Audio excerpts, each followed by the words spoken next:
नवरात्रोत्सवाच्या शुभ वातावरणात जोगेश्वरी मंदिराच्या सानिध्यात एक भावनिक क्षण अनुभवास आला।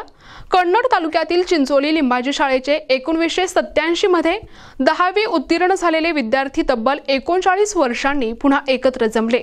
लहानपणी एकाच बाकावर बसलेले हे वर्गमित्र आता आयुष्याच्या प्रवासात अनेक बदल अनुभवून पुन्हा भेटले होते। सिल्लोड तालुक्यातील जोगेश्वरी मंदिर परिसरात आई जगदंबेच्या आशीर्वादाने चिंचोली लिंबाजी शाळेच्या 1987 बॅचचा हा अविस्मरणीय गेट टुगेदर सोहळा पार पडला। पारंपरिक वाघे सुरळीच्या जयघोषात सुरू झालेल्या या सोहळ्यात जुन्या आठवणींना उजाळा मिळाला। 10 वर्ष एकत्र शिकलेले मित्र आज 39 वर्षांनी भेटले।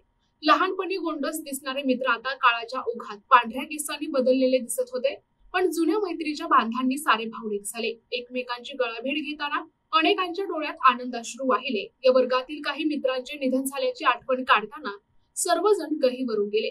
पुणे, सुरत, संभाजीनगर परिसरातील माजी विद्यार्थी एकत्र आले आणि हा कार्यक्रम संस्मरणीय ठरला होता। प्रतिनिधी रवींद्र खरात, NTV न्यूज मराठी, छत्रपती संभाजीनगर।